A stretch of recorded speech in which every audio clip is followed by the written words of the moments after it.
What is up, fellow nerds, and welcome to Not Your Status Quo. Today, Monday night chatting, not Sunday, like some idiot put on our stream information. I won't say who it is.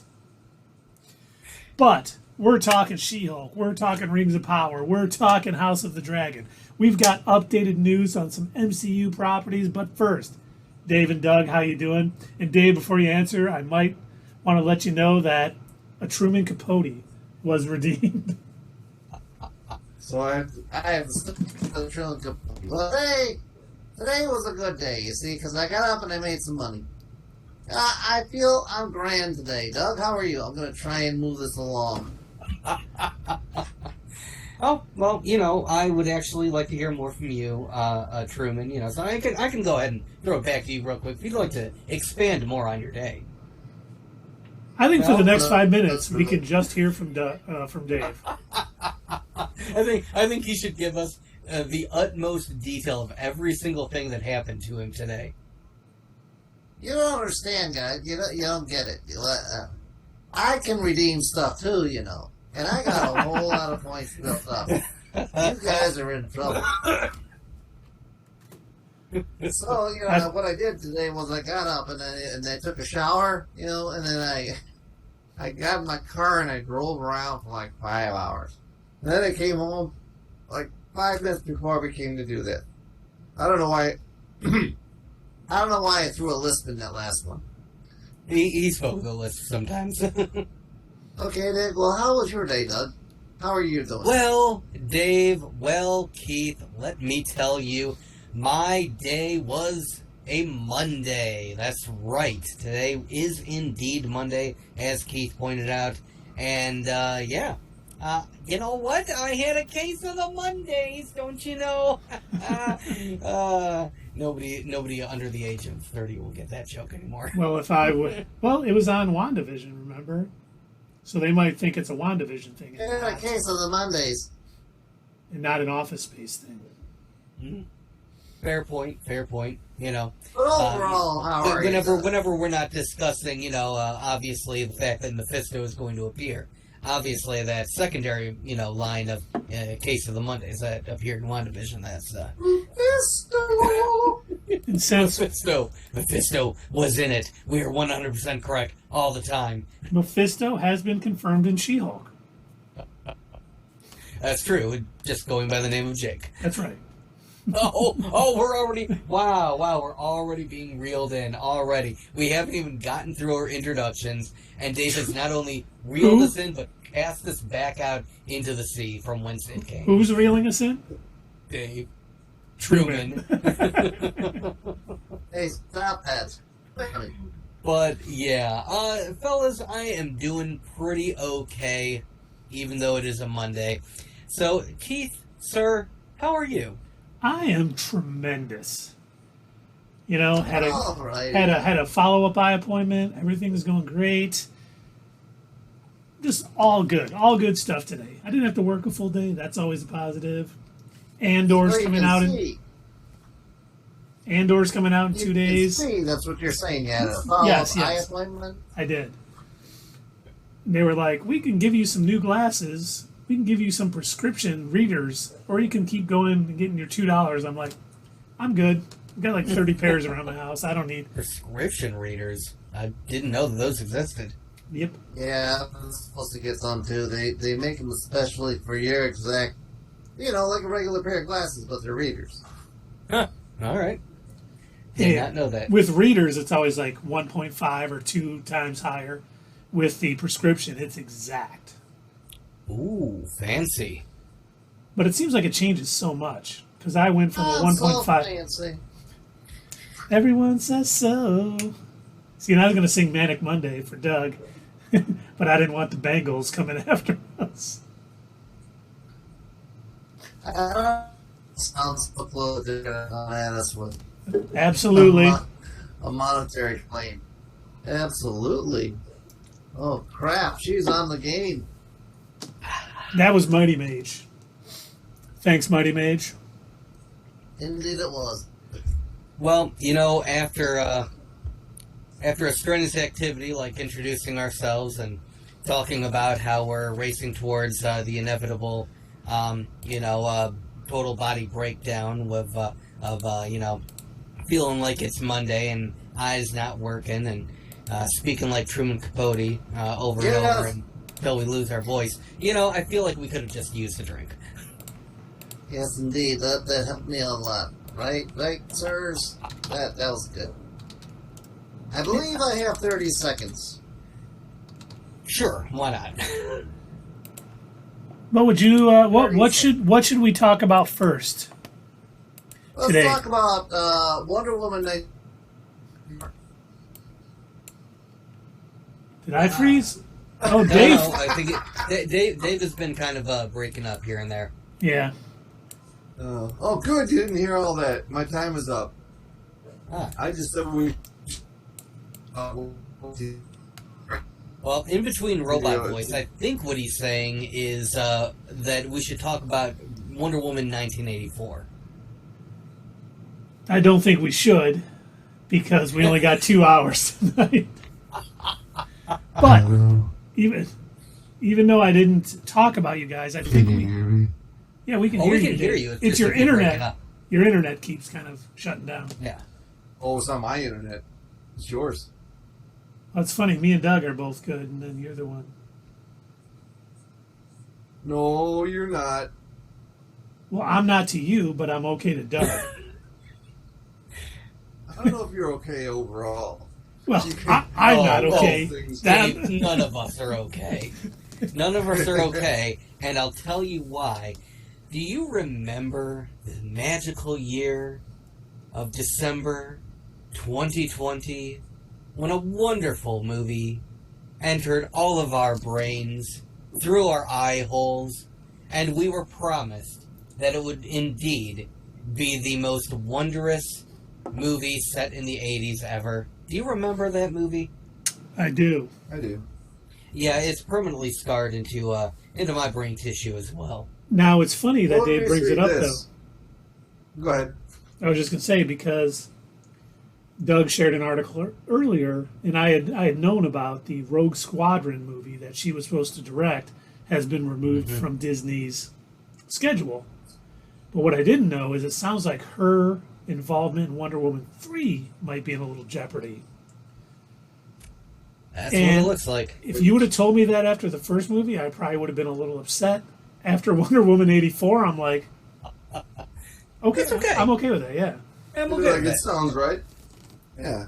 It's like, you have to look at her resume. How many movies does she have? She's like 3 or 4 movies. And half of them have been good. So that on my list, that puts her as like, it could be good, could be bad. She didn't have a streak like Christopher Nolan had for a while, and I was just like, everything that came out with his name on it was like gold. What happened? Yeah, her first movie won an Oscar. Wonder Woman, the origin was good. I really enjoyed it. Wonder Woman 84 was just terrible, unfortunately. And Yeah, if they're gonna make a Rogue Was her Squadron first movie, Monster? yeah, I believe so. with Charlize Theron, Yeah. which was a really good movie. I've seen it. It's excellent, but yeah, her track record isn't great at this point. Yeah. Well, the reason why I was so interested in that article is shortly before I read that, Gal Gadot has been going on about, and these are strictly rumors. Don't worry, this is not guaranteed set in stone. But Gal Gadot is going on the whole, oh my gosh, you guys are going to love Wonder Woman 3 when it comes out. We got part of the script worked out, and the story we think right now, as of right now, it's going to be set in present day, so we're going to have to deal with a little bit more restrictions with the DC universe, but it's going to be set in present day. And then she said the magic words, "You have to see it in theaters." Oh. It was originally going to go straight to HBO Max, but now with the new 10-year plan they've got in place, they want to push for more theatrical releases. The same thing with Blue Beetle. That was originally supposed to go to HBO Max, but now that is slated to go to theaters. Which I hope continues to come out. It's funny because I was reading another article earlier today that HBO Max, or not HBO Max, but Warner Brothers Discovery is so currently cash poor that they are thinking of selling themselves again to Comcast, possibly. Oh my God. The Comcast? That's the current rumor. So, Wait, doesn't Comcast what, they own something else? NBC, NBC Universal. There, okay, yeah. And that's Xfinity too, right? Yes. Yeah. Yep. And I thought that was owned by Microsoft. It is not. It's still getting a little too close to, Monopoly for my liking, but... No, you're right. Ugh. You know, I mean, granted, I'm still a huge, Disney, Marvel, Star Wars shill, and they keep gobbling everything up too, but I don't know. but they're like gobbling up IPs. They're not gobbling up, True. well, outside of maybe Hulu and Fox and things like that. But it does get worrisome when all these media, there's like going to be 3 media giants and nothing else. And that's going to hurt us, the consumer, because prices for streaming is going to go up. Everything's going to go up. Yeah. And I don't want that either. I like, And quality's going to go down. most likely, yes. If what you're talking about does end up going through, Keith, if what you're talking about does end up going through, I have to wonder like what that is going to mean for the IPs that belonged on or that were on HBO Max. So we were talking about this, not our last stream, I don't think, but the one before that. We were talking about how we used to be able to watch all the DC shows on DC Universe, and then eventually they removed that. That went away, and everything got moved to HBO Max. Oh no, I'm sorry, HBO Now, I think it was, and then it turned into HBO Max. Yep. But when that happened, basically, and this might just be me, this might only annoy me, but anything that you had previously watched, basically that entire watch history is gone. That I don't know, that bugs the hell out of me, because whenever I'm trying to go back and see, okay, did I already see that episode, or did I watch that, or I was in the middle of such and such series, let me go back. And also, when it comes to these larger streaming platforms, they live and die by their algorithm, and a lot of that is dependent on what you've previously watched as far as what it will recommend to you next. That's a lot how Netflix works. They've got such a gigantic library, very few people are going to have been able to see everything that is in the Netflix library. So you're kind of beholden to whatever the algorithm determines is something that you would want to watch. And now if Warner Discovery does continue to go forth with what it is now, I believe I had heard rumblings that they wanted to ditch HBO Max and start a brand new service altogether. Could be. You know what? Who knows what they're planning, but I know that, is it David Zaslav, the head of Discovery? Mm-hmm. His leadership has been called into question in his decision making, Sure. which is not shocking. So it may be something where he's cashing in everything. He's canceling every product that they have. This is going to sound a little bit conspiracy theoristy, but do you think it's possible that they brought him in specifically to kind of put a target on his back, have him like, okay, look, all this stuff, in order for us to get all these tax write-offs, all these things have to be canceled, all these hard decisions have to be made, all these really greedy-looking weird decisions have to be made, and we're going to go ahead and have you do it, and then you're going to also take the brunt of everybody's anger. And we'll pay you we'll give you money. $5 million for that. How do you feel? that seems very likely. It's like someone has to come in and do all the terrible things nobody wants to do, and then they pay him their severance package of $25 million, and he goes on his merry way. And they're like, "Man, he really blew it, but we're rooting for you guys now." But did you see? It's funny. The Batman, the Cape Crusader animated series, it now is looking like it's going to either be on Netflix, Yeah. Hulu, or Amazon Prime. Hoping for two things. One, it comes onto one of them, and two, it's good. Based on some of the early, like sketches and what they've been saying about it, it sounds like it's going to be good. I would hope, Usually when you got the team that worked on, or at least some of the team that worked on the original Batman the Animated Series, there's a good chance that it's going to be in good hands. And I am glad to hear that it might find a home elsewhere. I really, really wish that had also been the case for Batgirl too, but, Yeah, no, absolutely. Really got to put all our eggs in that Ezra Miller basket, huh? Did you see that stuff today that came out? Yeah, I did. I don't even want to talk about it. Let's question of the night. I didn't bring this up with you guys, but I thought about it. Tundra Walker, who I don't think's on yet, brought it up. Now, as you know, it took me many, many years to see Avatar. I never saw it in theaters, but it is coming back to theaters September 23rd, which is not this Friday, I believe. So, will you be seeing it in theaters when it's re-released? I might. Why not? I mean, you didn't like the plot, but in the theater, in 3D, it's amazing. Well, that's exactly what I was going to... You said you didn't see it.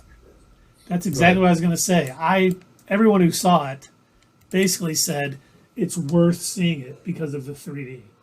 And since my kids haven't seen it... When they bring it back to theaters, are they going to show it in 3D again? Yes, I did check. Yeah. And I figured that would be a good litmus test also to see if I want to see Way of the Water in 3D. I mean, from what everyone said, I can only take their word for it. The 3D effects were just, way ahead of its time when it was released, however long ago. So 2008 or 2009, I think. That was like... So like 13 years ago? Just getting yeah. And they're just getting the sequel. Which is, like... I heard James Cameron, now maybe you can confirm this or not, he did this first sequel, but the other sequels he's not, it's just his name, he's not involved. I think he's doing 3, but I think 4 and 5 he's not in. He's going to be like produce, but he's not going to write and direct. Or he might write, I don't know. But he's definitely not directing the last couple installments. And I'm sure that's where it'll fall off. For me, anyway. That does ring true to James Cameron. That's definitely within his wheelhouse as far as something that he would do. If you remember when we were doing our Timeline to Terminator series, one of the things that we had discussed is a lot of the ideas that ended up finding their way into Terminator 2 are things that he had originally wanted to do in the original Terminator, but couldn't, and decided that it wouldn't be worth it because the technology just wasn't there to be able to put onto screen what he wanted to make happen. And so it does make sense that he would take as much time as he needs to be able to, get his next Avatar sequel out in theaters based on where the technology is, where the, graphic design has gone, to get it to look the way that he really wants it to look. And I kind of wish that back in the prequel days, George Lucas had the same mindset. Just so you know, Doug, somebody cashed in a Gilbert Godfrey. And I want to talk about the wonderful font that Avatar used. I know you love fonts, and the Avatar font. It was like groundbreaking. It was like the 3D of fonts when it came out. Your thoughts? You want to know my thoughts? It was like a stumbling child wandering through a garden, tearing away flowers willy-nilly. It was an insane person who went to the list of fonts in Microsoft Word. They highlighted the word Avatar. They selected Papyrus with zero thought and said, that is our title. We're going to use one of the most basic, bare bones, comes installed with your computer fonts that we can. The only thing that would have made it worse is if they would have said, you know what, let's use Comic Sans. We're going to go with that for our follow-up choice for this logo. And the reason why I picked up on the unusual design choices, some of the original posters that were released, but I I didn't talk as fervently about fonts back then when that movie first came out. Were you because, afraid like, to get too in depth on fonts? Were you like, Well- people are gonna think I'm crazy if I talk year? this What much year did about you say fonts? This came out again? What? What year did you say this came out again? 2009. There you go. That is why I wasn't going around preaching about font choices. I was in the army at that point. That explains why you didn't have the confidence to talk about it. If you would have joined the Marine Corps, you would have been just ranting all day. You'd be like, I can't guard this post because the Avatar font is so wretched. God. So this is about Aang and Zuko, right? That's what this movie is about? Aang and Zuko? Yes. The sequel is just going to be called My Cabbages. Best Nice. sequel ever. The cabbage guy. Oh man, I forgot about him. My cabbages. And it's a musical, and it's set at Rydell High, movie right? Trailer voice. In a world where cabbages are ravaged by teenagers. It's gonna be great. We're all so excited. It's gonna be like, dang, that cabbage got destroyed. That cabbage did nothing to nobody. So Sierra says, did you know that they were planning on making a new Avatar movie every 2 years after this? Yes, but if it goes anything like, because it's a Disney thing now, right? So It isn't a goes Disney anything thing. like- well, it is on Disney Plus. It's Oh owned wait, by wait. Disney. I'm sorry. Which Avatar? I thought you were talking about The Last Airbender for a minute. Oh no. Oh, no. But you're talking about Avatar: The Basic Story, the pumpkin spice of movie stories, with peppermint what they mocha, with peppermint mocha 3D effects. Okay, yes, every 2 years. Yeah, and if it goes anything like their Star Wars plan to release a Star Wars movie every 2 years, then that's trouble. They Do should- you they think should that? if they're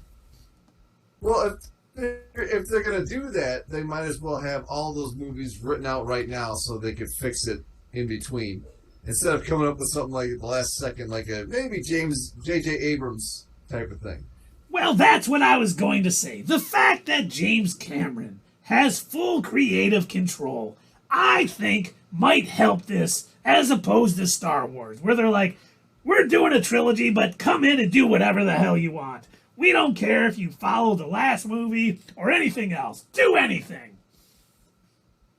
Yeah, as long as they don't do that, they should be fine. I haven't seen too many. Like we were just talking about we were just talking about Patty Jenkins and how I don't trust her. I trust James Cameron because I can't think of the Terminator movies that he was actually involved in were fantastic. 1 and 2. And what was the other series? Aliens. When he was involved in that series, it was really good. Yeah. It's when he lets go of the reins that it falls apart. So I trust him. Yeah, as long as he is involved. And Keith, your time is up. Yes, yep. As long as he's involved, I agree. It should be good. He's like Steven Spielberg. Like every movie he does is at least good. Some are tremendous, some are great, others are good. But I can't think of a Steven Spielberg movie that's bad. Yeah, I can't think of one that's not worth watching. Yeah. I mean, I assume he had nothing to do with Crystal Skull. He did not. Okay, that makes a lot of sense.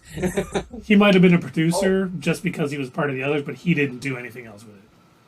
I saw this meme on the Raiders of the Lost Ark, and I didn't realize it until I read it. But if Indiana Jones hadn't done anything, the movie would have had the same result. He didn't stop the Germans or the Nazis from doing anything. They still brought it to the island. They still all died out there. Didn't do anything in that movie. He was just along for the ride. crazy. Big plot hole right there. All right, should The we? plot hole, or was it necessary for the movie to happen? And they just wanted to make sure that they had an observer to what was going on. I mean, he is an archaeologist. He's not some freedom fighter, you know? You don't have a theme song that good. without helping somewhere. He did something to move it along. Oh, yeah, they get to take the air back to the warehouse. That's what he did. Oh my god, the warehouse got it. And then they made fun of that in Rick and Morty. Yeah. Top. Okay, we have a tough question from Sierra. What do you guys think of the new Little Mermaid movie? Well, so far we've only seen like one song, Yeah, and she the sounds teaser, great. so- So I am fine with Halle Berry, not that Halle Berry, being Ariel, but so Yeah. far looks like they're doing everything right. Isn't it Haley Berry? I don't know. What am I? Some I think it's grammar Haley. master? Who the You younger one? are the grammar master. I've seen your costume, Keith. You had it professionally made. By night, you are the grammar master. Are you talking about a Little Mermaid now? Her name is Haley Berry? No. That's the name of the actress. Right, that's what you're saying, though. Yeah. Because the old Halle Berry is Halle Berry, so there's a difference. Yeah. It's not Haley. Sierra says Anyway. they said they're only having one of the original songs in it. I've not heard that, but as long as the songs are good, I mean, that's fine. I'm not too, I would rather like the Lion King remake that Jon Favreau did. While I like most of the things he does, that was just almost a basic scene for scene match to the original. I would rather have, you're going to do something new, change it up a bit. So I'm Was okay. it the Lion King movie that they removed? They didn't have any of the songs in it? Yes. What do you mean, That's what I the thought. live action? Yeah. Yeah, the live action Lion King. Yeah, I think that's, I don't know. I mean, I know that I'm not the target audience for these movies anymore, but I feel like that's kind of like the thing when it comes to these Disney movies. It's usually the music. In fact, that's like one of the most talked about things whenever one of those movies would come out. I remember when the original Lion King did come out, everybody was praising, Elton John for the soundtrack and saying how great Circle of Life was and how amazing it turned out, and Can You Feel the Love Tonight, and all these great songs that came out of that movie. And so when I heard that the Lion King, the remake, the live action remake, wasn't going to include any of the songs at all, I'm like, Hey, according to Sierra, it did Weird have the choice. songs. The Lion. they do. All right. But they made it more about No. Nala because Beyonce played her. Oh, okay. And Mulan Mulan- didn't have any of the songs. Yeah. That was it. I knew there was one of the Okay. one of the more recent ones. Okay. And Mulan had great songs too. And had a great Szechuan sauce at. That's right. Now, she also said Melissa McCarthy is playing Ursula. That I'm- seems Okay. like a good choice. I'm not the biggest Melissa McCarthy fan. Some things she does I Neither like. am I. Other things she does, I'm like, that's too over the top. Too subtle for me. I'm sorry. That superhero movie that they did for Netflix, not my favorite. Oh, that's... No, yeah, that's... You see that one with Sandra Bullock where Sandra Bullock's a cop and she's like a thief or something, and they work together. Oh God, she's so funny in that movie. What's it called? I Spy or I something? No, it's like the Call or something. I'll look it up. Don't remember. Okay. Thanks, Dave. But now that we've gotten off track, should we go into She-Hulk, episode 555, Mean Green and Straight Poured into These Jeans? Sure. Why not? Sounds like a good idea, Mr. Keith. I once again enjoyed this episode. I especially enjoyed, I'm a big fan of Curb Your Enthusiasm, Seinfeld, and all that good stuff, and how uncomfortable She-Hulk was in court with all of her dates coming up just made me very happy. I thought this episode was funny. I thought it was well acted. I enjoyed it very much so. I also enjoyed most parts of the episode. Thought it was pretty good. A lot of areas where I was laughing, and that's one thing that I do notice about this series. Like we've talked about before, it's clearly not going to be for everybody. This is definitely different from almost everything that has existed in the MCU. Like for this to be basically a sitcom that exists in the MCU, and for it to be centralized more around the everyday life of the main character rather than the superhero stuff. It's, I can understand why there's a lot of people that weren't sure what to do with this. Like, it wasn't in the normal wheelhouse of things that they would have watched. Coming off the heels of, something crazy and out of this world like Moon Knight, and then you've got this, goofy 20-minute TV show like She-Hulk, and it's like, oh, I don't know how to digest this exactly. But yeah, I'm having fun with it. I still say, even though we are now on episode 5, I still think that I would have latched onto it better had we also seen all 4 of the first 4 episodes with everybody else. I think that would have get the backstory out of the way, let me get a little bit more, get into the actual what the show is going to be about. Yeah, they're following the sitcom rules pretty good. Don't learn anything. Don't do that. Yeah. But once again, I enjoyed it. That end teaser, which I was like, oh my god. Well, I didn't see an after credit scene in this episode. No, it wasn't the end credit scene. It was just the final scene where it wasn't an end credit. It was just at the end of the show, at the end of the episode. Yeah, and you see the Daredevil helmet being boxed up. I was like, oh man. But that really, I was like, they shouldn't have done that. Because like, for about the 2 days after I watched the episode, all I can think about is Daredevil coming on the show and not what actually happened on that show. They almost overshadowed their show by giving us that tease. Well, nothing happened on the rest of the show. I'm the big downer on that show. If you want positive returns, you won't get it from me. I didn't hear much of what you said, Dave. I'm sorry. He said, I love She-Hulk. It is the greatest show ever. He just said, if you want positivity. Hear something positive about She-Hulk, you won't hear it from me. Well, you know what? This is Fair and Balanced TMCR.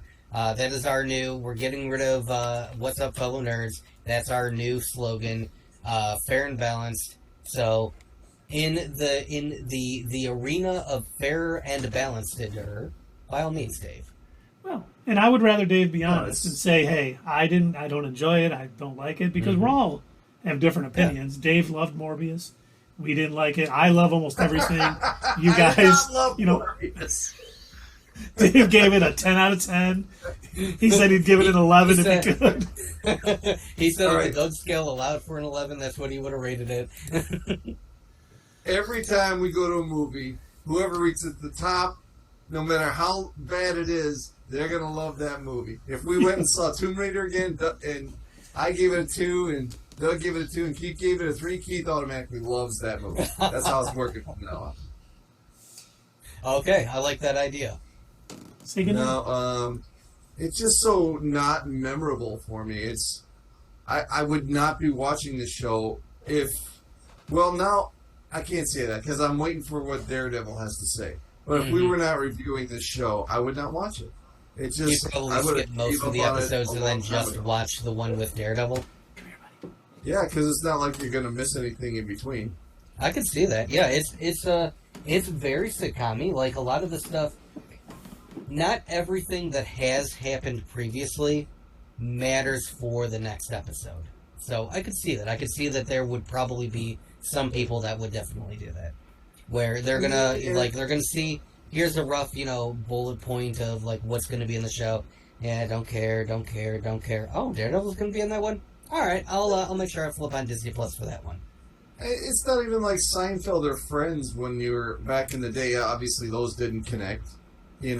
I mean, there were certain small things that did, but I would look forward to watching Seinfeld every week because I knew it would be fun. And this show, I'm not looking forward to it. I don't think it still hasn't made me laugh. I mean, it delivers the Chuck Lorre type jokes, if you know what I'm talking about. No way, not even close. Yeah. But you know what I'm talking about. I do. Like your Big Bang Theory, yeah, the 2.5 Men type of jokes. I see them coming from a mile away, and I just can't laugh. They're not even funny. The uncomfortableness that she felt with those people parading up there was great. I don't see any Chuck Lorre type jokes. I mean, those are just god-awful with the laugh track and everything else. I was about to say, Is that what this show is missing? Does it need a laugh track to let you know when you should laugh? Right, and if you need someone to tell you when to laugh, is it funny? No. See, I don't. I'm enjoying. I think the humor is 30 Rock-esque. It's nowhere near as good as 30 Rock. Don't get me wrong. Like 30 Rock was absolutely incredible. One of my favorite sitcoms of all time. But it has that same sort of humor on it, and it's subtle at times, and it makes me laugh. Not out loud all the time, but I'm enjoying the humor. But we did talk about no post-credit scenes. But did you guys see the artwork at the end of the episode? Yeah, with the shoes. I'm putting it up on screen now. We All right. got Cyclops. We got the Thing. Yep. We got Deadpool. We got Cable. Captain America. We got Captain America. We got Iron Man. We got all of those shoes. Now I don't know if that Torch, I don't know if that confirms that all these people are in the MCU, but I liked it as a little Easter egg in the artwork at the end of the episode. I'm pretty sure it's just an Easter egg. I know because, it is. I mean, you got a lot of explaining to do if all of these shoes exist and have existed, and he's been collecting them all, and therefore all of these mutants have just been hanging out in the MCU, and Thanos happened. That was, I mean, I can just this much accept the whole Eternals BS response to that. Oh, well, we were told that we weren't supposed to get involved, so we didn't. Okay, that is a terrible excuse, but whatever. But if you're going to tell me that Professor Xavier and Cyclops and all of them have been just hanging around, and they're like, oh, aliens are invading, cool. That's not. Let's Wait. see what happens. Is what happens. is he a deviant? We're good. You guys got this. But that Thanos guy, he was a deviant, right? He was in the comics. He So, is a deviant. where were Yes. Well, should've- then what were the Eternals doing? They were making sure. We're Yeah, making they were the last resort. You know what? Honestly, they shouldn't even put that line in the movie because having Star Fox appear at the end just now I'm angry again. So Sierra just said you're a deviant. Who is the "you're" in that statement, young lady? Your mom's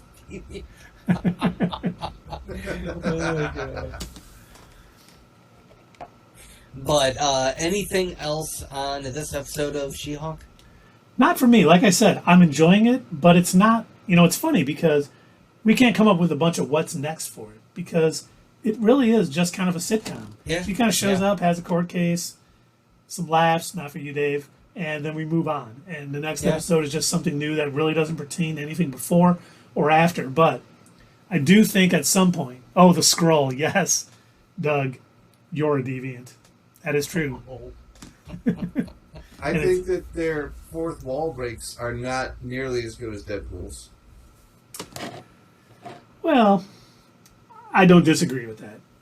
I think Ryan Reynolds does such a great job and loves that character so much. He does a great job. But He's definitely. I don't know if it was Ryan with his voice or if it was just the people who articulated the CG for the mask in Deadpool, but somehow whenever he did his sarcasm and his fourth wall breaks, somehow the expression that came through was a lot funnier. through the mask. I will say that. Yeah. It just Right. seems more natural for him. like Ryan Reynolds, though, is the perfect Deadpool. He wanted to do that role so bad, and I'm so glad. The rumor is that he was the one who released that footage because they did that test He footage. did, yeah. And then they were like, we're not going to ever make this movie. And he's like, okay. And he released it, and it went, people went nuts. And then they said, oh, maybe we should make this movie. Once again, proving that movie execs are not the best people to decide. They don't know what the hell they're doing. Yeah. They're so bad at their job. Sierra says Deadpool was written for Ryan Reynolds.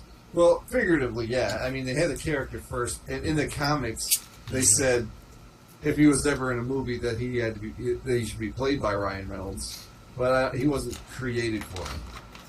No, in fact, Deadpool is a lot like Moon Knight, where the earlier iterations of Deadpool were way different from the way that he is now. Yeah, Deadpool was originally, he was created by Rob Liefeld in New Mutants along with Cable, and he was basically just a Deathstroke ripoff. He was a Deathstroke ripoff, yeah. He wasn't funny. He didn't have fourth wall breaks.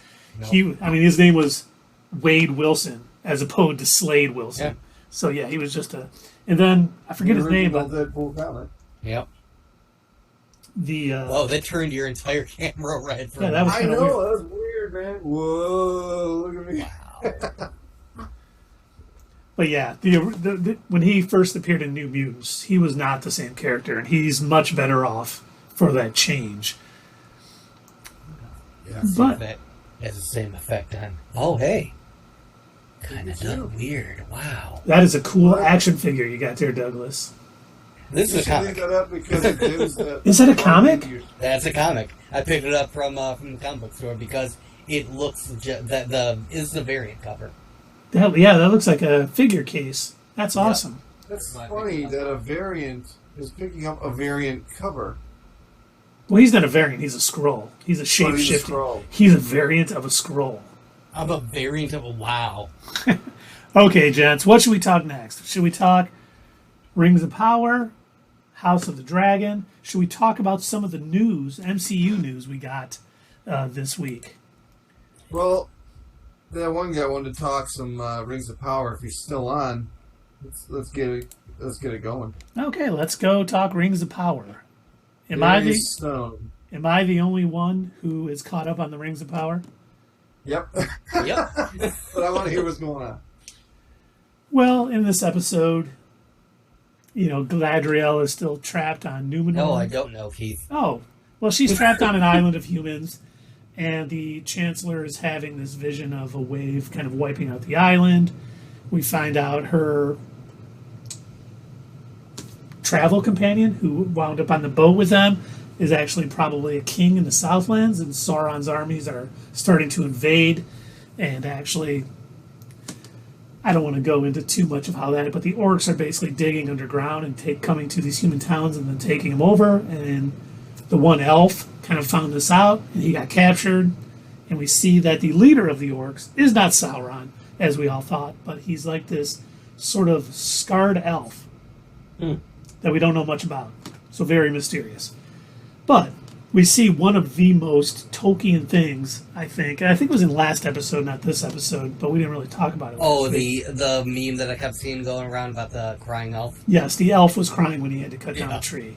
But in I this saw that all episode, over the place. in this episode, he actually is freed, and he's told to go to these towns and tell them we're coming and to flee, basically. Surrender, run, we're taking over this land. But then they find out that the one kid actually has it's like a flaming sword almost, a Sauron sort of artifact. And they find out it's in the Elf Tower. So I think next episode we're going to see a siege of the Elven Tower, which could be good.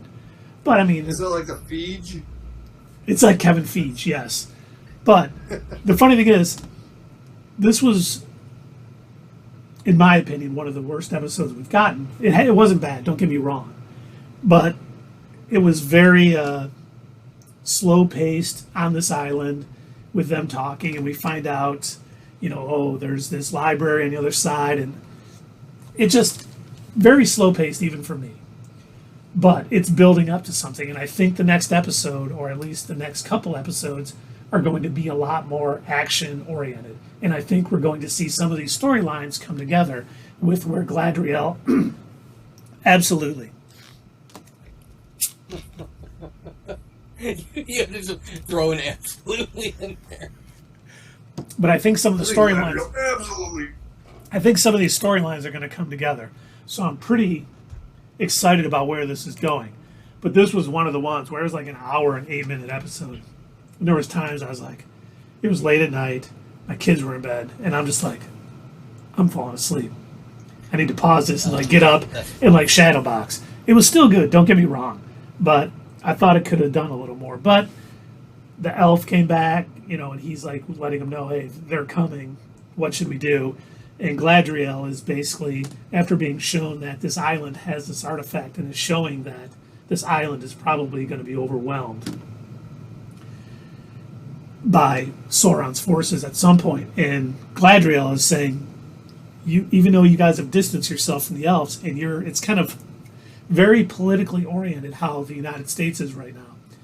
All the humans on this island don't want any involvement with the elves. They want nothing to do with them. But the leader kind of knows we're in trouble without the elves' help, and she kind of lets Gladriel kind of know that. Like, we're going to need your help, but the people are totally against it, so they almost have to learn this on their own. So she's sending her back to the Southlands, Middle Earth, and I think that battle is going to be joined by all these forces, and I think it's going to pick up the pace a little bit. We didn't get much on the Comet Man this episode. Nothing to do with the Harfoots that I remember. You know, I was reading a little bit about, some theories that people had online about, like, who they think he is. And the going theory that I've read is that everybody seems to think that he may be Gandalf, regardless of... I know that some people are saying, oh, but the timelines don't match up, it wouldn't make sense, but also the shows and the movies may not line up exactly with the books either. And I'm fine. If the lore isn't exactly what it was in a Silmarillion or anything else like that, I'm fine with that as long as, it's entertaining to me on screen. It's like comic books. They rewrite stuff all the time. We talk about this all the time with the MCU. And it's fine. To me, I'm not worried about it. Like, if I'm, like, everyone who was so upset about when Spider-Man Homecoming said, like, 8 years or whatever, and they're like, actually, it's, this, or this is going to be that. That didn't bother me at all. I just want, good storytelling. And technically, if you do the math, Keith, it couldn't have been 8 years. It would have been what? Okay? And he would have been much younger, but they had to move it to 8 years, so he'd be a teenager. True. I mean, for me, certain things have to be. Like, if you take Superman, for instance, you can't learn that killing is bad just for killing somebody. He was raised that way. If you change something fundamental about like that, then it bothers me. But overall, if you're just telling a good story, then that's changing the character, and I agree 100%. If a character is a certain way, you change them too much. Are you talking poorly about our Lord and Savior, Zachary Snyder? I will not stand for this. I'm getting on Twitter immediately, and I'm canceling you. All right, what's the name of this new Doug's character? We got to put that in to be cashed in. That's a good question. We'll have to think on that. We'll have to get a little... Bookworm Doug. He could be, actually, Doug. Actually, Doug, yes. UAD. But the one thing that we did also find out this episode, the dwarves are helping the elves build this thing that we're not really sure what it is yet. And Elrond is friend with the prince of the dwarves. And we found out early in one of the early episodes, the dwarven king is like, oh, this sudden appearance by him is kind of sketchy because we found this, and they showed a box. And we found out this episode, what's in the box? What's in the box? What's in the box? But it was Mithril. So that armor... Yes. And I thought that was kind of a nice touch because the dwarves found it, and, it's because of its properties, it's so incredibly, strong and light that they would want to keep it for themselves. But he did give Elrond a piece of Mithril when he was leaving at the end. So, once again, not a lot, even though it moved the story forward pretty well, not too much happened this episode, and it was very dry. I don't think either one of you would have enjoyed it that much. And like I said, it was good on a Doug scale. It was probably about a 5.5. Where I think I do like the guy that got playing Elrond. I think he's doing a good job with it. Yeah, he definitely is. I'm liking everybody in this so far. All the acting has been good. There was some sort of tropes, TV tropes in this last episode, like being saved right on time and sort of that thing. But overall, I think this has been, above average. It's been good. And I'm hoping what we're getting next will, bump that up a little bit. Above average being 5.5? Yes. Well, this last episode was 5.5. I think overall it's probably about a 6.2, 6.3. Oh, huh. All right. I Yeah, fell that's- asleep that's watching definitely it. It's above not average. normally a good thing for me.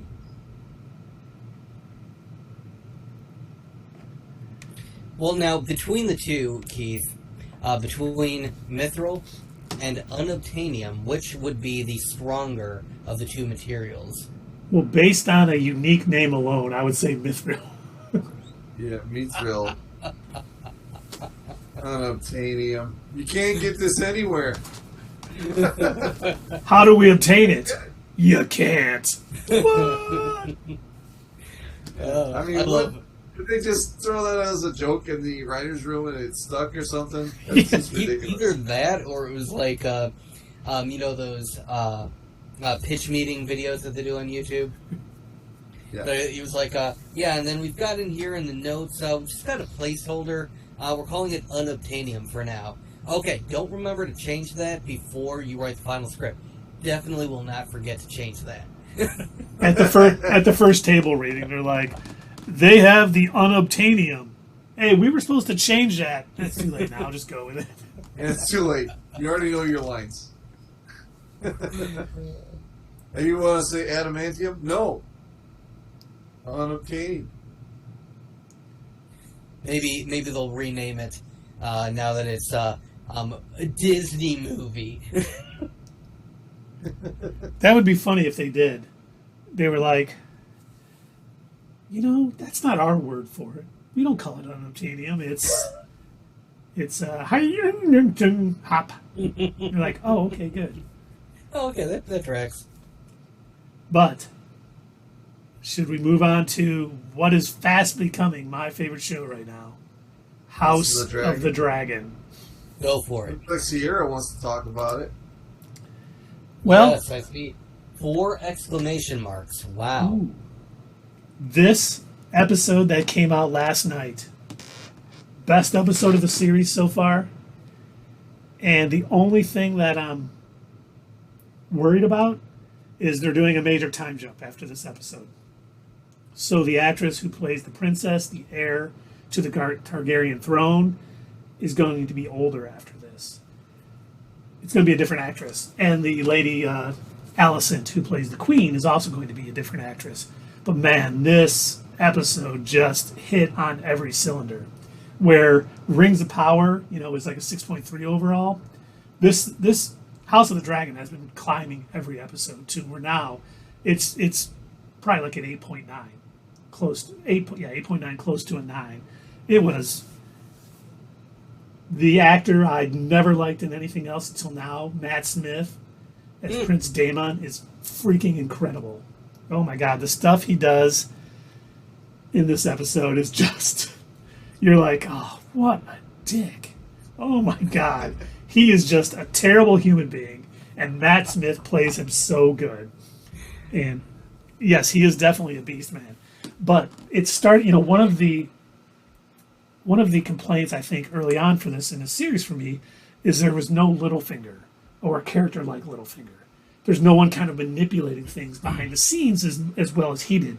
And we're starting to see people's influence and people, no one person manipulating things, but little conversations being had by people where they're pushing people in the direction they want them. And the king seems to be, every time he sort of gives in a little bit, he's getting sicker, and the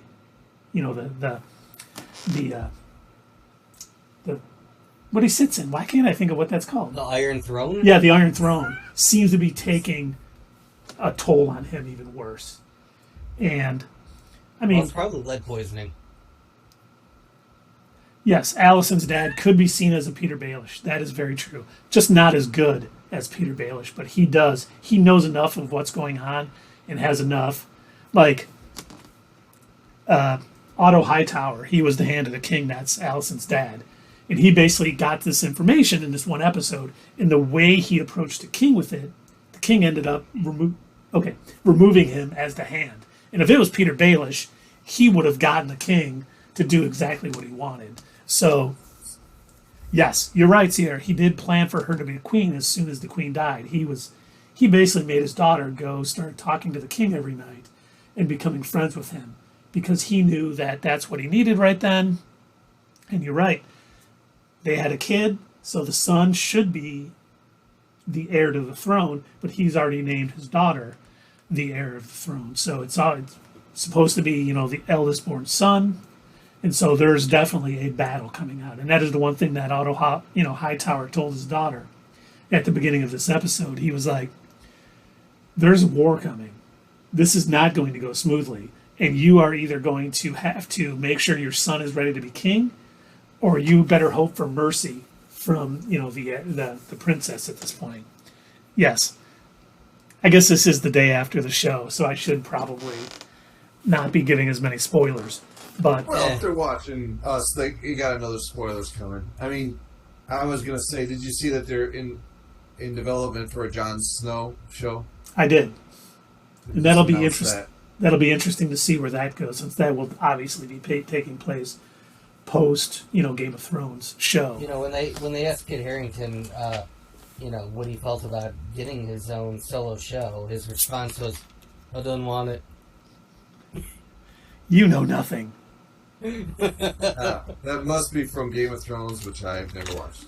Yeah, every time. So constantly throughout Game of Thrones, he was honestly the person who should have been in charge of things. He was probably the best fighter, the most knowledgeable, the one who was aware of what was coming and what needed to be done. And every time people were like, "Hey, maybe you should be a king. Hey, maybe you should be in charge." No, I don't want to. I don't want it. It's like, but dude, you're I just want to be left alone. You're the only non-crazy idiot in this entire continent. And Sierra,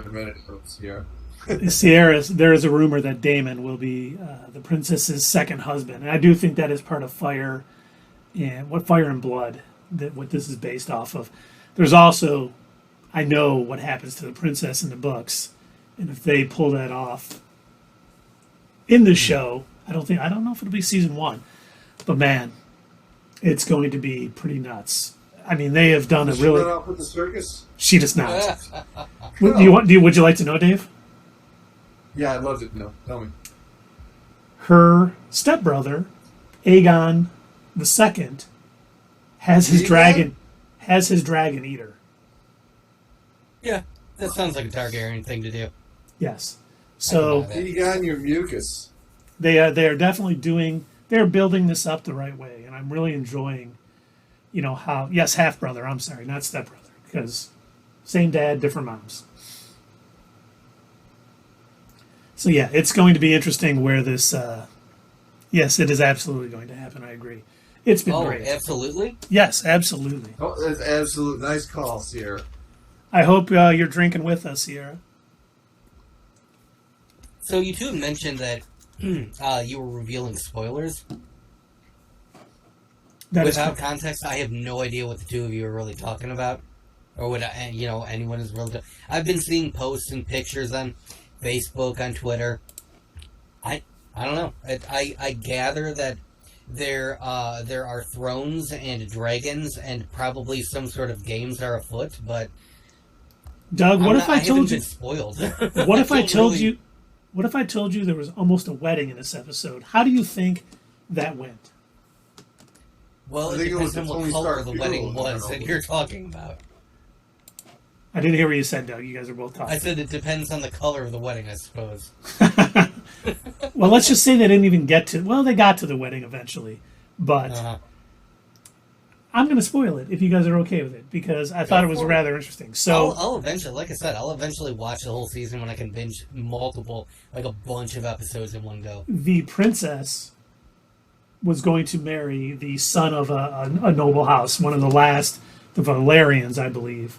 And she had a guy on the side, her Kingsguard, or Queensguard, I guess, she was having an affair with. She almost hooked up with her uncle at one point, who probably would have happened, but he couldn't get aroused for it, I think is kind of what happened. Paramore. Thank you. Thank you very much, Sierra. And she's talking to the son who she's going to marry, who is gay. And he has his own sort of paramour. And she's like, listen.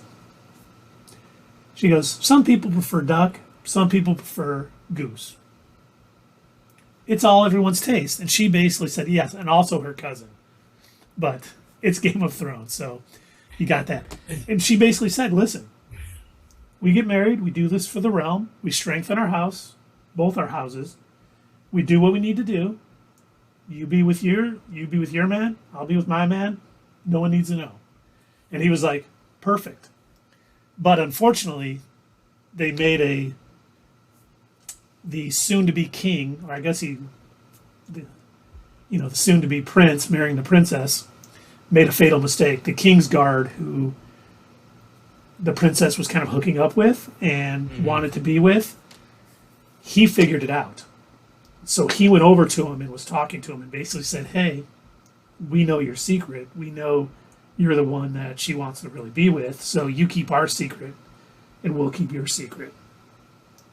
But the thing is, he was very much upset about him breaking his oath and everything. And he ended up killing the soon-to-be king's lover at the wedding, at the welcoming feast to begin this royal wedding.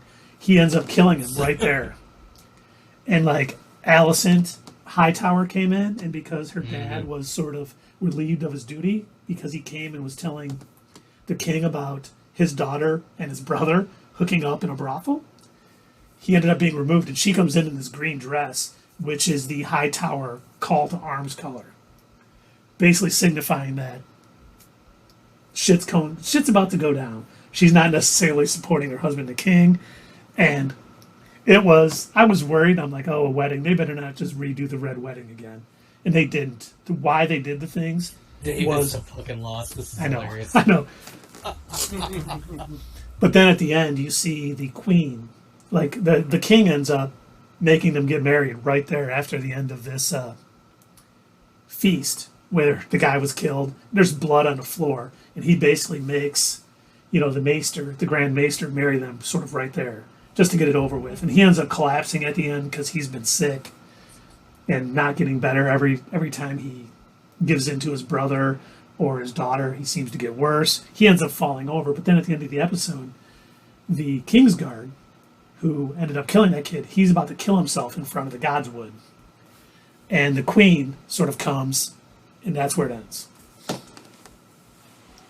And I'm like, okay. I mean, they did a great job of putting these things all together and making it just, an incredibly fun episode. And yes, the king does not die in the skip, because they showed scenes from next episode, and he looks horrible. He almost looks like the Crypt Keeper. Well, like this. He almost looks like this in the next episode. So we know he's alive, but he won't be alive for much longer. And I think that's when this stuff is really, going to heat up between his daughter, his uncle, and then her half-brother. Did he do it like this? Did he do it like that? Did he do it with a wiffle ball bat? He did. How did you know? Because I'm on the run. The cops got my gun. And right about now, it's time to have some fun. Don't quit your day job. I'm going to get some banana cake. Well, I'll be right back. Okay. Oh, is he getting banana pancakes? I hope you brought enough for the whole class. Is he getting banana pancakes, did he say? Banana pancake, make banana pancake. That's a Bill Burr skit, which we're not going to repeat on this episode because it's I know he said banana cakes here. It's a joke. How many infinity gems not to hear you guys sing? Oh, Jesus. We just oh my God. We just got done talking House of the Dragon there. Tundra Walker, did you finish this week's episode? Yeah, I think he watches it the night of. That's usually why he has to pop out of our... He's a Packer fan. Screen. He was watching the Green Bay-Chicago game last night. So unless he stayed up really late. He did say earlier that he was popping off the stream to watch, and then he was going to come back. And it's been like an hour and 10 minutes, so... Oh, it gave him an ad break. Well, good. More revenue for us. Soon, our tank of golden coins will be complete, and I can dive into it like an evil Scrooge McDuck. You know, it's really, when you dive into it, it actually hurts. It feels like it's like a hard surface. You can't really dive into it. I've done it before. It's crazy. Hey, how are your banana pancakes? Yeah, banana cake. Cake. Who made the cake? It was for my dad's birthday. Oh, nice. Ah, happy birthday to your dad. I'll tell him. Tomorrow's Jacqueline's birthday. All right. Nice. Happy birthday, Jacqueline. Happy birthday. Ugh, can't talk. Wow. Open the door so she can hear you. Ah, Hey, Truman Capote. Jack. Again? Yeah. Again. All right, she's here. All right. Happy birthday, to to you. you. Happy birthday. to We'll stop you. singing. Oh. Thank you. But have a good birthday.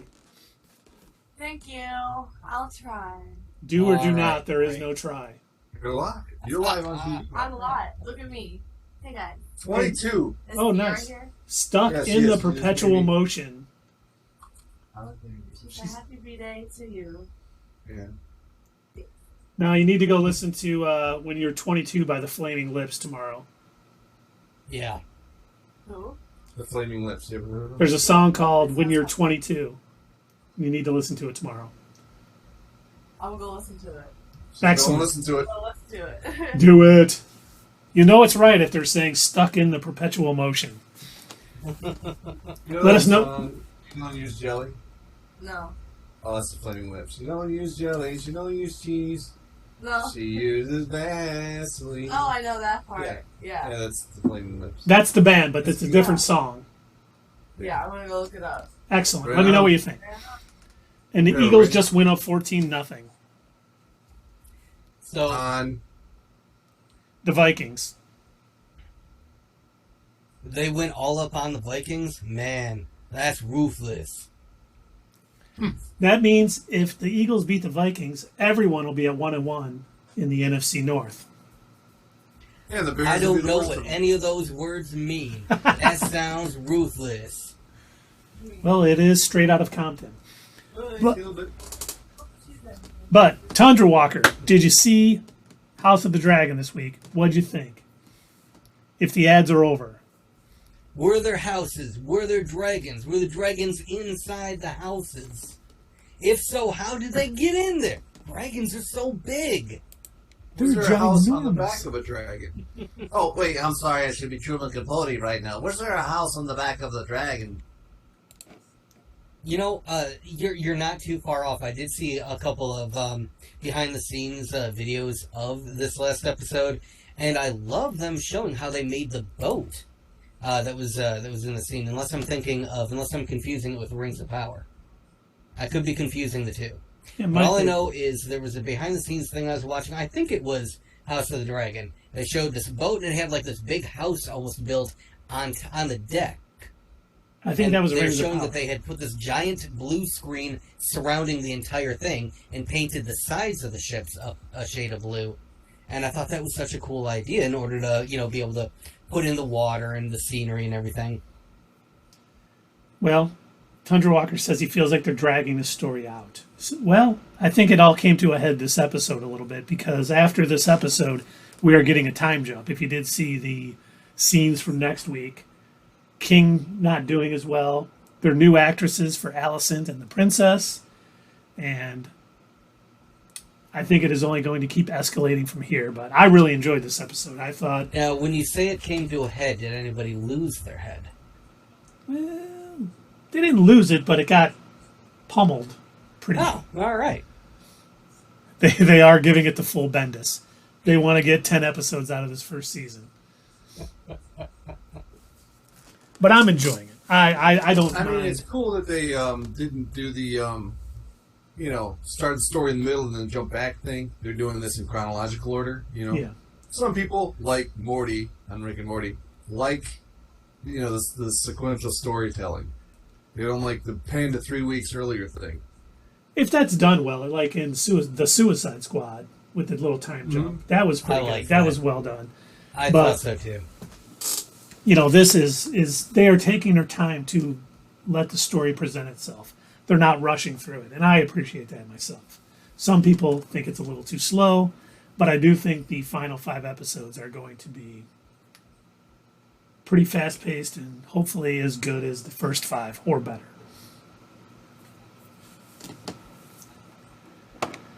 Let's see what else we got. You guys got? Well, I am curious, and I don't know if you had anything prepared for this because it just popped into my head and we didn't even really discuss it in our chat. Did you gentlemen watch the season finale of Harley Quinn? Yes, I did. I didn't, but I can't wait to. It was pretty okay. Was it good enough to warrant a season 4, which they got?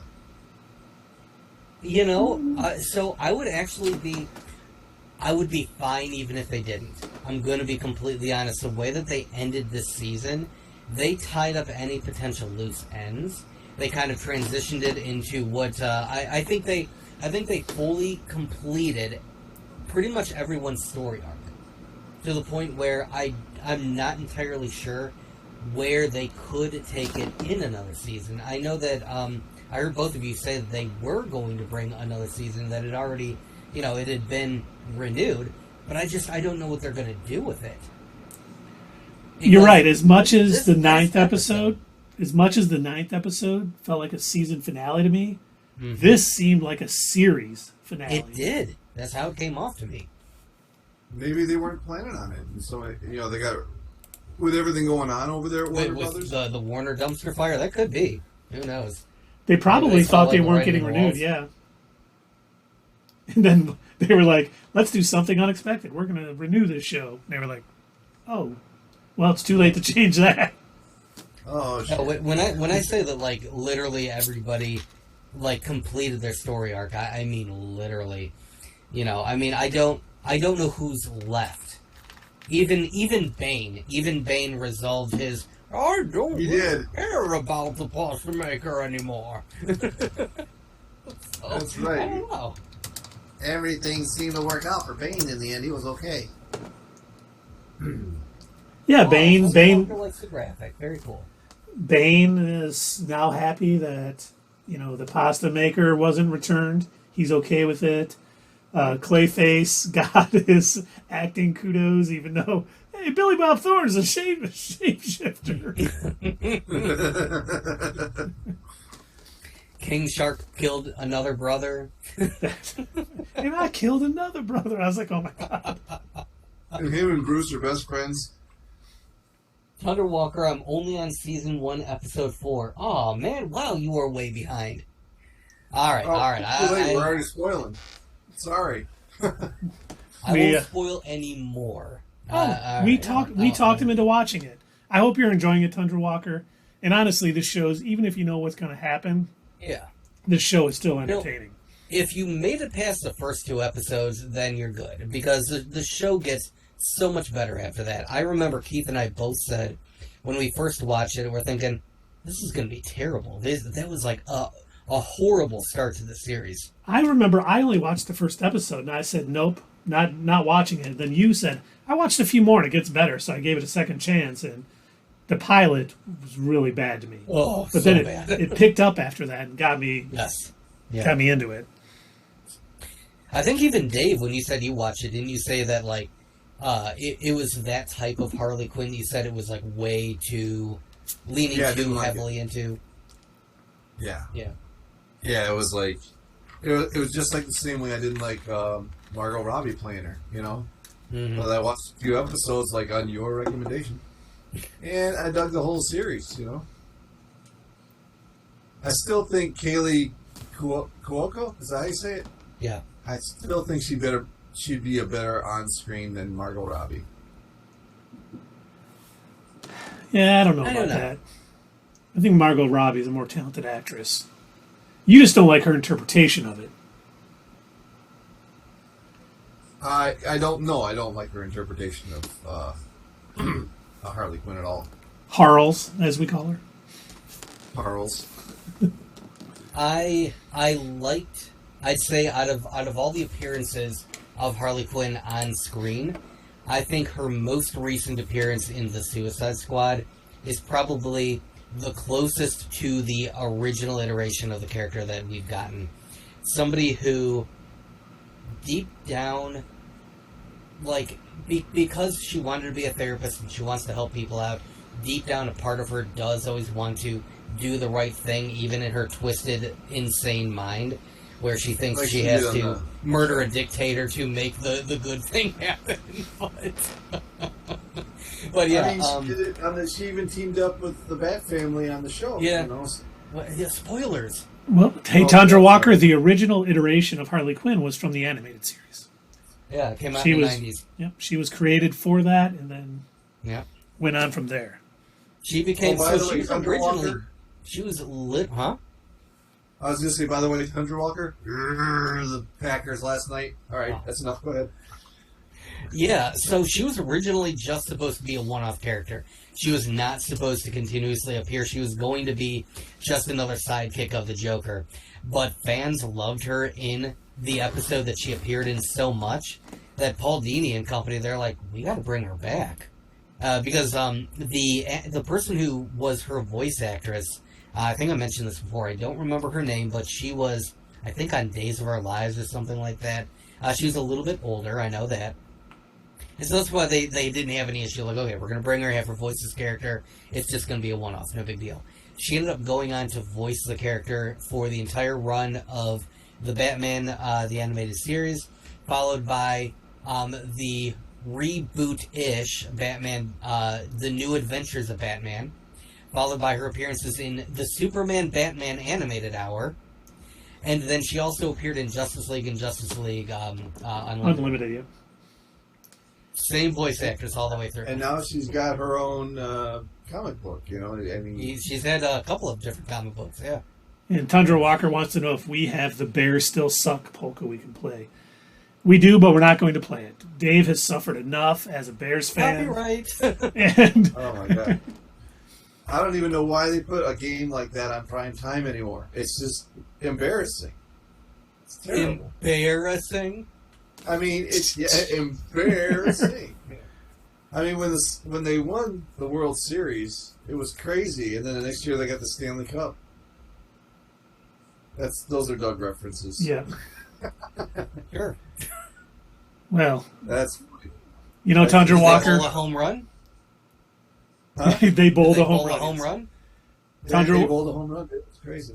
Tundra Walker, just so you know, Dave and I had a bet that if the Bears did not win the Super Bowl by last year, that he owed me an entire year's salary from Not Your Status Quo. He has paid up. It hurt him dearly. And And now we're going double nothing.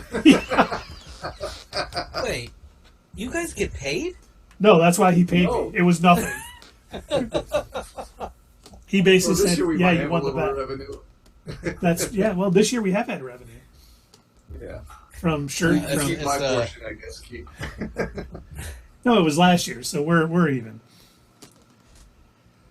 But we do have some other news. So I don't know if you guys saw this, but new rumor: Miss Marvel is getting a season 2, and it's going to be announced relatively soon. Okay. I know I'm happy about that because I really Or enjoyed Phase that 5? show. Probably part of Phase 6 6. because 5 has already Yeah. been officially announced. Five Yep. full. And then the other news that I just read right before we came on, so I don't have a graphic for it, is that it sounds like Moon Knight might be getting a season 2 also. Oh, They they're just leave going that to a bit have of to a do cliffhanger. a lot with that. You know, they're going to have to do a lot of making up They for really the do. first season. So it looks like they're starting to get things in order for second seasons and what they're going to do. I'm still hoping for a Hawkeye season 2 because I, really enjoyed that episode. But it sounds like Kingpin and some of the things I really liked about Hawkeye are moving towards Daredevil, Born Again, Echo, and all that other stuff. So we may not see another season of Hawkeye, even though I thought that was one of the better Disney Plus shows. It was definitely one of the more grounded shows. I really liked the fact that watching that series like almost after seeing Black Widow, I appreciated it. I appreciated that it felt back to form for what Marvel does well with their superhero movies and TV shows, where you feel more of a connection to the character. Yeah, when he's having to put, a frozen bag of peas on his head because he got beat up and, he's sore and everything else, that goes a long way because he's not super powered. He's, just a regular dude. And Tundra Walker says Moon Knight needs to be in phase out. They can redeem that character a little bit in the second season. If they are doing it, I hope they do a little more like, the Fist of Khonshu and, things going on. This, Moon Knight, while I didn't think it was bad by any stretch of the imagination, it was the worst Disney Plus show that we've gotten so far. Well, I still think it's the worst. I'm enjoying She-Hulk. I like the humor. But we did get one more. They need to do one thing for me, though, if they do bring it back for another season. They need to make it clear whether Moon Knight exists within the greater MCU, or is it in its own world? Did they branch off and this is in a wholly separate reality? Because so far, in watching the Moon Knight series, I saw no connection to the larger MCU. He just kind of... It was just a show that had the Marvel label on it. It was about a Marvel character. Here's where I think they could do it. The Moon Knight Season 2 could bridge into Midnight Suns and maybe Legion of Monsters and a few other things. Now, that would be cool. I would like to see Moon Knight show up in I would like to see Moon Knight show up, and I probably won't, in the Werewolf show. Yeah, that would be great. I don't think he is. Will, but it'd be cool if he did. And then that lead into Midnight Suns. Well, you guys saw that. I don't know if we talked about this last week or not, but supposedly Mashallah Ali was supposed to have a cameo as Blade in Werewolf by Night Halloween special, but he couldn't make it. His schedule wouldn't allow it, but they had planned for it. So, yes, he is a street-level hero, always has been. And I think they could get back to that a little bit, team him up with... It would be great to see him teamed up with Daredevil, but maybe the Punisher. Yeah, some I'm Midnight... okay with him being a street-level hero. Yeah. It's just, they didn't really show, any... with most of these MCU shows, they make some sort of reference, even if it's a little background Easter egg. There's something that references that this is one greater connected world. And I didn't see any of that in Moon Knight. Unless I missed something. I don't know. What do you two say? I didn't see any connection. But, I didn't even see, anybody walking around wearing Iron Man 2s or something. Oh, right. Right. Yeah, Tundra Walker. Didn't have any connection when he started. He was the first one. Iron Man was the first... Iron Man was the first movie that Tony Stark played Iron Man in. Now, Tundra Walker said it made zero sense. I assume they're going to tie him into the supernatural. Werewolf by Night would be the obvious tie-in with the way they're going. And I think that was where they kind of lost people. I mean, he's always had this tie-in to the supernatural, but it was always much more subtle. You knew that this god, this Egyptian god Khonshu kind of brought him back to life to do certain things. But he was fighting crime. And this, while I enjoyed a lot of the acting, I thought, I can't even think of his name now. But I thought all the acting was really well in this, especially Oscar Isaac playing the different, both of Mark Spector and I can't think of his other names. But yeah, it weighed way too heavily into the supernatural, where I thought they would have done better to introduce him how they did in the comics, where the excellent word undertones of the supernatural was there. But we definitely... got him being a superhero, and for whatever reason they decided to go more supernatural, and maybe they're going to bring it back down now. But, I mean, Moon Knight's an excellent character. They can do a lot of good with him. So I hope that's not the last we see of him, because that would be a shame, because he was...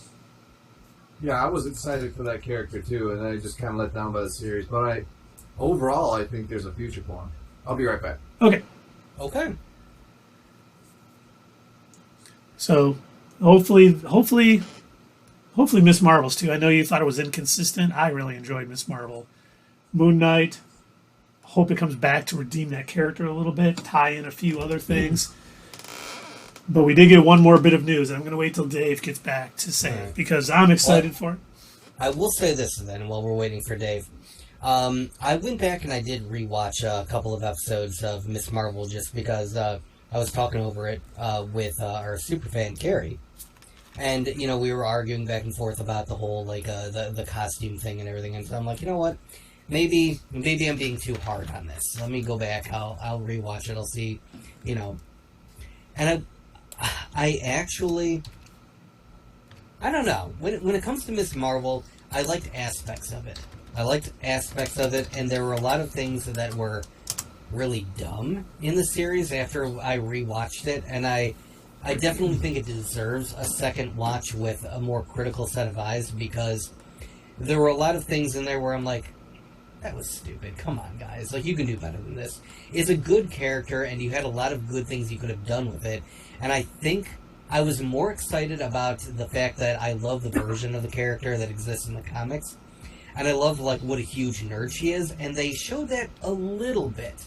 They leaned really heavy into it in, the first 2 episodes. And they're showing, oh my god, she's a huge Carol Danvers fan. She runs her own website, and she listens to these podcasts, and she may have spoken to Ant-Man and stuff like that. And I'm thinking, man, if that's what this whole series is going to be about, that's going to be great, because I love if they're taking they're sort of doing something different from your average superhero show, and they're taking this super fan, and one of the things that we were talking about in WandaVision was, how did everybody have this intricate knowledge of what went on during the fight?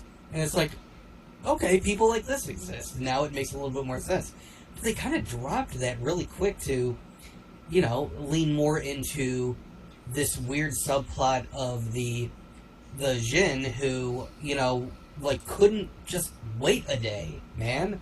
And it was I don't know. I think that could have been done a bit better. Well, are you ready for a little theory palooza? Oh.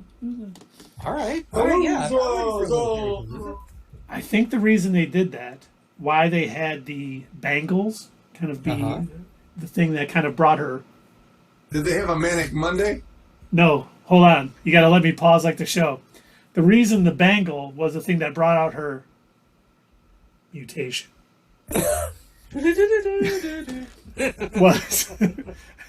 was because Tundra Walker, that's my fault at the Theory Palooza graphic. It's not in OBS. So, not Doug's fault, my fault. But I think the reason the Jinn were with the Bangles and from another dimension, I think the Bangles, and I do say plural because they talked about there being 2 early on in Miss Marvel, I think they're going to be something to do with the multiversal war, like relics from the last war. And that's how the Jinn knew about him from another universe, and maybe how they got here. And I think the 10 rings with Shang-Chi are going to kind of be the same thing. When it said it was signaling out, I think those are going to be almost the Infinity Stones of the multiversal war. It's going to be remnants of the last one that has, amazing powers, and it's going to be what kind of brings everyone together for Secret Wars and the Kang Dynasty. I think they're going to be relics. And I think that's why they used the Jinn. Because I agree. I think if they would have done the Inventor for season 1 of Miss Marvel, where it's a cockatoo DNA mixed with that of Thomas Edison, I thought that would have been much more in tone with how I wanted Miss Marvel to go. And while they missed on that, I still think Iman Vellani was awesome. She was great as, Kamala Khan, Miss Marvel. Yeah. But there was missteps, in my opinion. I agree with you, but overall it was still good. And I hope that second season goes more closer to the comics version. Well, I'll tell you why I feel like I was the most let down by this edition of the Jinn. So I had no issue with that. I actually thought when they had announced that these were going to be the antagonists of the series, I'm like, that's a good idea. I would have never thought about that. And I was doing some quick reading on it, and I'm like, oh, these existed as a wholly separate antagonistic force that was in a totally different comic book, and they just kind of they did what the MCU and what even what the folks there, Kevin Feige, what they do best. Don't disrespect Dave's friend like that, man. They pull out of the toy chest these things that like otherwise would have gone unused, and they put them in where it fits. And I thought that was a good use of those characters up until they revealed their master plan of let's open the skeleton portal. And I'm like,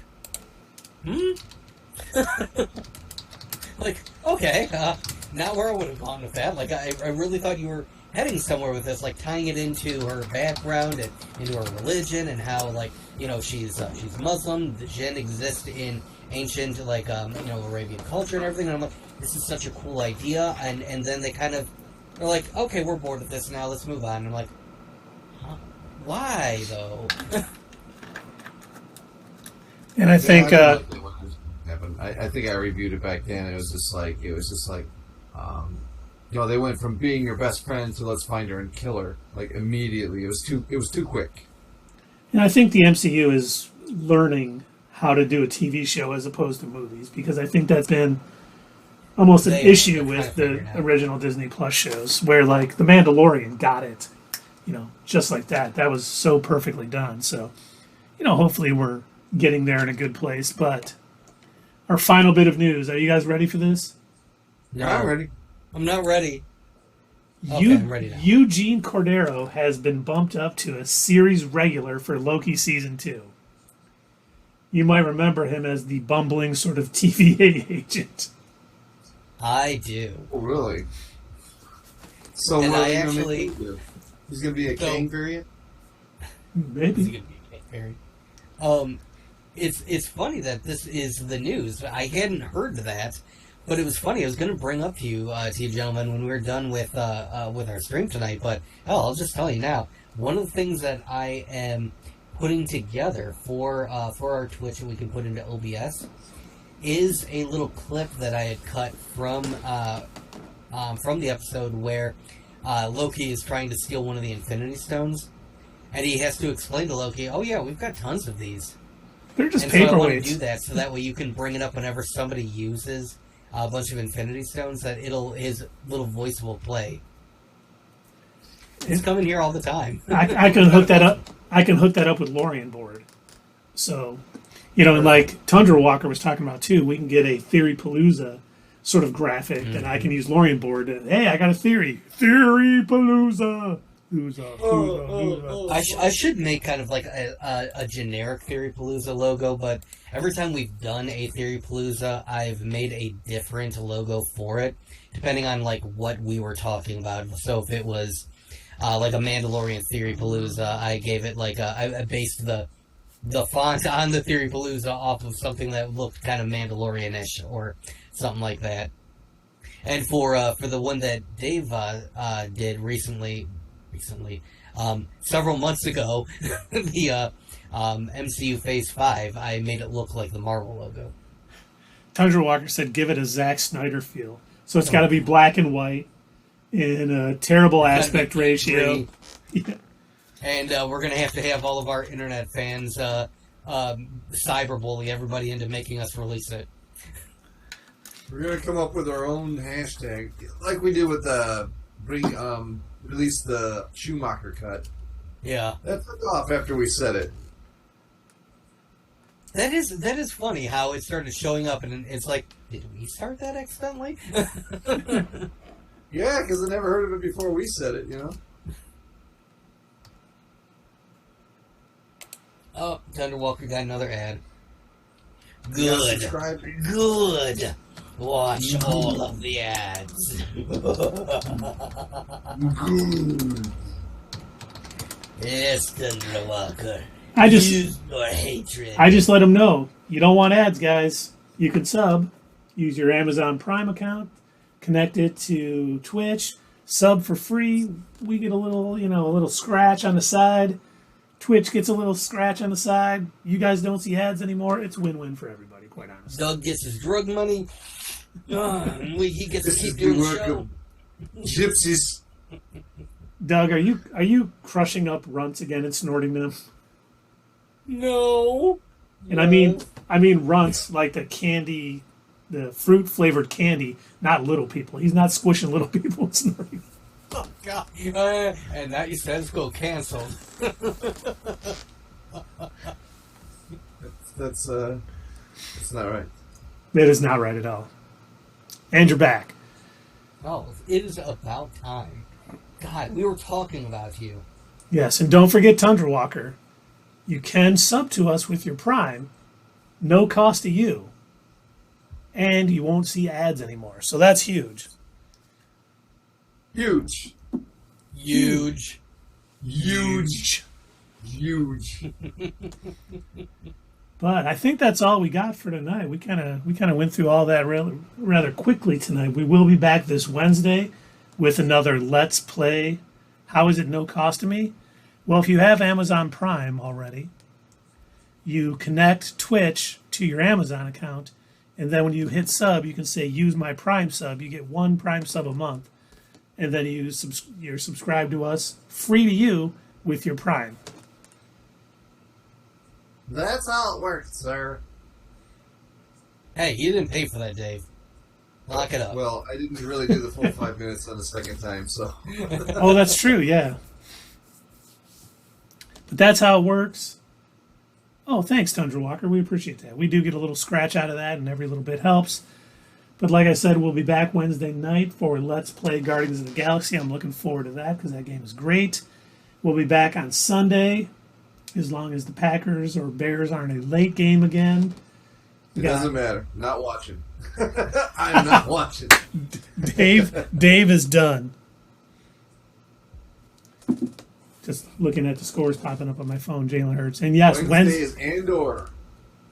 Ooh. Yep, Wednesday is Andor. 3-episode premiere. So are we going to talk about it Wednesday, or are we going to save it? Well, I think maybe we can talk about it a little bit, but let's save the more in-depth discussion for Sunday. Mm-hmm. Because, every time we like get into it, Keith will exclaim that he, found a treasure chest or, something like that, and we'll have to discuss, who else has the hottest butt in the galaxy. And I'm just trying to make you guys, take notes on how to play a game, because I'm finding all these little things. I'm digging in corners, doing all the things I'm supposed to be doing. Jumping off cliffs. Yeah, I'm telling you, we all start playing together through the interwebs. That'll be interesting. I'll be getting killed every 2 seconds. Oh yeah, we do got to play multiverse. All three of us. We can invite our friends out in the stream to play with us too. We can figure all that out. Sierra have fun. says she's down. Nice. She's down to clown. That is always good. Yeah, Wednesday is Andor. We did talk about it. Tundra Walker, we also talked earlier about Avatar being re-released this Friday and whether you're going to see it in the theaters again. I've never seen it in the theaters, so I'm thinking taking the kids, seeing it in 3D just to get all of that since I missed out the first time. What else? It makes a difference. Well, something's going to make up for that lackluster story. But other than that, we'll see you guys on Wednesday. Don't forget to add us at Twitter. Leave a comment down below. We will see you next time on Not Your Status Quo.